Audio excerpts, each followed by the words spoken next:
bienvenue sur le podcast Note à moi-même. Merci d'être là. Dans ce nouvel épisode, je te partage ma vision de ce qui m'entoure et de quelle manière je profite pleinement de tout type d'informations autour de moi pour m'enrichir, comprendre la prochaine étape et faire ce qui est juste pour moi dans ma vie. Autrement dit, je te donne des clés pour utiliser non pas tes yeux d'humain, mais tes yeux spirituels pour y voir plus clair. Marcher dans le noir en ayant la conviction que la lumière est cachée quelque part, c'est parler le langage de la vie. Belle écoute. Le terme des yeux spirituels est venu à moi lorsque j'étais en train de scroller sur Instagram et que je tombe sur un petit exercice que peut-être tu connais déjà. Quelqu'un t'indique de prendre un livre dans ta bibliothèque, d'aller à la page numéro X, à la ligne numéro X, et de lire le mot numéro X sur cette ligne. Partant de là, tu tombes sur un mot et tu laisses la magie opérer. En gros, tu médites sur ce mot et tu accueilles les informations qui arrivent dans tes pensées le concernant. En quelques semaines, j'ai fait 2 fois cet exercice avec 2 livres différents et des numéros différents aussi. La première fois, je suis tombée sur le mot « je ». Et la deuxième fois, sur le mot « yeux » suivi du mot « spirituel ». Avec le mot « je », ce que j'ai compris instantanément, c'était que je devais me recentrer pleinement sur moi et suite à ça, à découler mon vœu de silence que je t'explique dans mon 2e épisode de podcast. Et pour ce qui est de « yeux spirituels », lorsque je l'ai lu, j'ai tout de suite senti une chaleur traverser mon cœur, comme si je savais que de plus en plus, j'y verrais plus clair dans tous les domaines de ma vie. J'ai fait confiance à ce ressenti magnifique. Je l'ai laissé me parcourir et j'ai laissé le temps se faire. Puis, je décide de lire le livre en question et je me rends compte que les yeux spirituels y sont mentionnés à plusieurs reprises, comme si c'était une répétition intentionnelle et régulière pour que mon cerveau intègre complètement ce que je m'apprêtais à vivre. Alors voici une histoire personnelle qui te permet peut-être un petit peu d'y voir plus clair sur le titre de ce podcast. Ensemble, on va voir la différence entre la théorie et la pratique. On va naviguer au sein de nos 4 zones de vie et on va terminer sur la connexion à tout ce qui nous entoure avec un exemple concret. En étudiant beaucoup de contenus différents autour du développement personnel, la spiritualité, la religion, l'astrologie, la communication, etc., j'avais en théorie beaucoup de savoir, comme tout à chacun qui apprend quelque chose qui l'intéresse et qui le stocke en soi. Mais je sentais que quelque chose me manquait sans savoir quoi. Je détiens tous ces savoirs, tous ces concepts, j'en mets certains en pratique, mais pour autant la fluidité dans ma vie n'est pas présente. Quand je parle de fluidité, je ne te dis pas que tout devient facile et merveilleux. Quoique, en fait, tout dépend du regard que tu poses sur ta vie. Si tu décides d'accueillir une difficulté comme un frein, alors elle devient un frein. Si tu décides d'accueillir une difficulté comme un enseignement, alors elle devient ton enseignant. J'ai compris, ou plutôt j'ai ressenti, la différence entre la théorie et la pratique. Cette différence réside dans la foi. La foi, c'est croire coûte que coûte à ce que désire mon cœur, peu importe les prix à payer. Ce n'est pas seulement l'envie d'y croire, mais plutôt ressentir ce feu intérieur qui ne te laisse aucun autre choix que d'y croire. Et là, il se passe un truc merveilleux, c'est que toutes les barrières se lèvent. Tout d'un coup, tout devient limpide, comme si quelqu'un te disait quoi faire et de quelle manière. En fait, tu commences à suivre ton GPS intérieur et la voie qui te guide, c'est ton cœur. Ce que j'ai compris dans mon expérience personnelle, c'est que pour pouvoir disposer de ce GPS, je dois m'autoriser à déconstruire tout ce que je pensais être vrai et possible jusqu'à aujourd'hui. Comme si j'étais pleinement consentante pour me jeter dans le vide sans savoir où et dans quel état je vais atterrir. C'est sortir de la case dans laquelle tu étais enfermé. La prison dorée qui te faisait croire que tu étais en sécurité et que c'était bien mieux de continuer à survivre par sécurité plutôt que de prendre le risque d'oser te lancer et de vivre. Alors on parle souvent de zone de confort pour expliquer ça, autrement dit le connu. Dans cet espace, tu produis les mêmes actions en pensant que parce que c'est ce que tu connais, alors c'est bon pour toi. En quelque sorte, tu te rassures. Lorsque tu sors de celle-ci, tu arrives dans la zone d'apprentissage.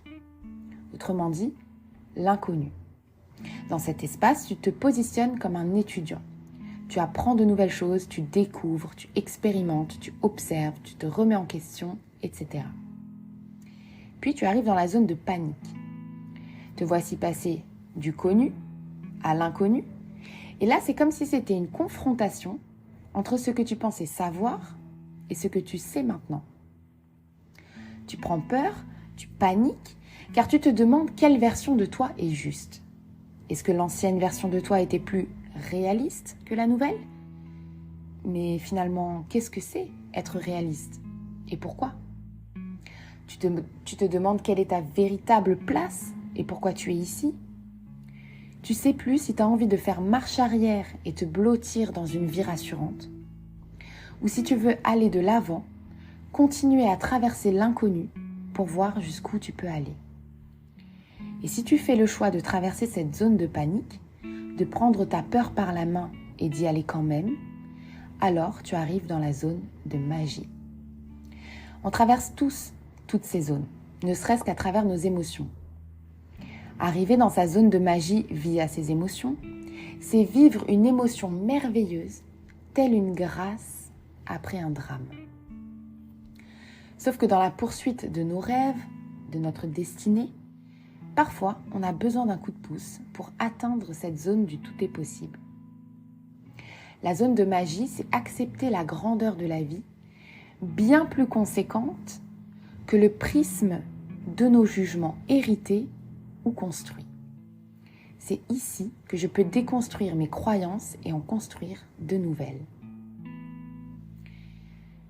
Alors maintenant que je suis dans ma zone de génie, je peux me connecter avec le tout. Le tout, c'est ce que tu connais déjà.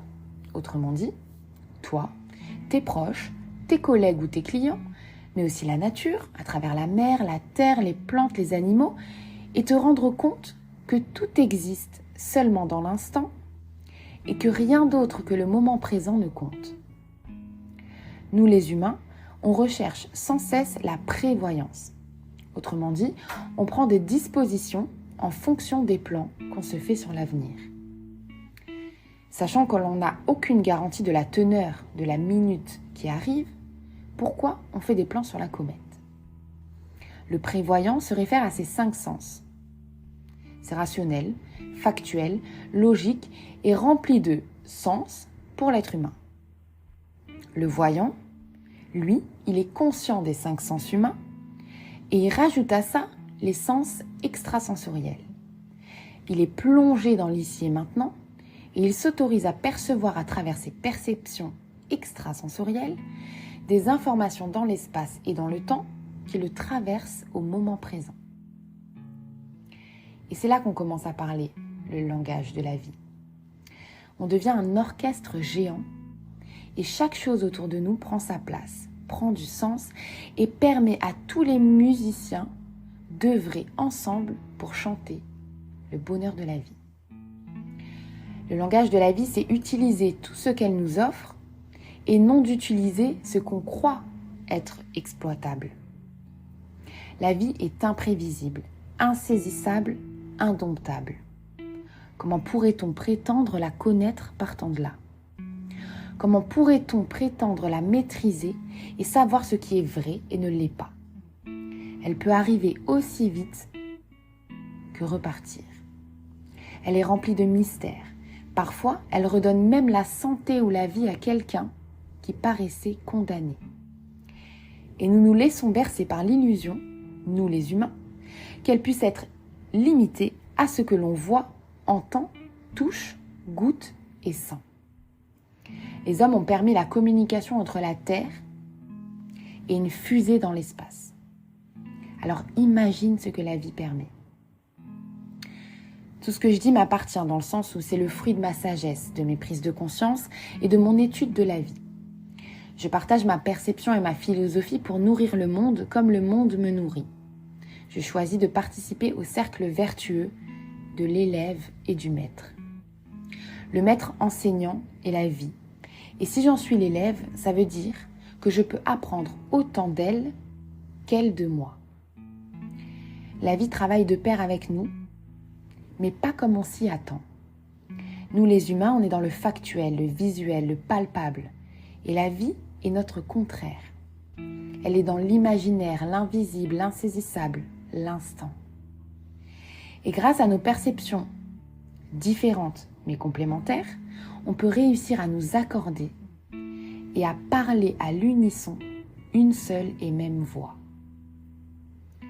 Alors je finirai sur la puissance d'utiliser la vie à son avantage avec l'exemple du chanteur Corneille. Corneille est né en Allemagne et va passer son enfance au Rwanda avec ses parents et frères et sœurs. À l'adolescence, il se passionne pour la musique et s'initie à l'écriture de textes et la composition musicale. Mais à 17 ans, lors du génocide des Tutsis au Rwanda, il assiste au massacre de toute sa famille par un groupe armé qui entre dans la maison de famille. Une coupure de courant lui permet de se cacher derrière un canapé et de survivre.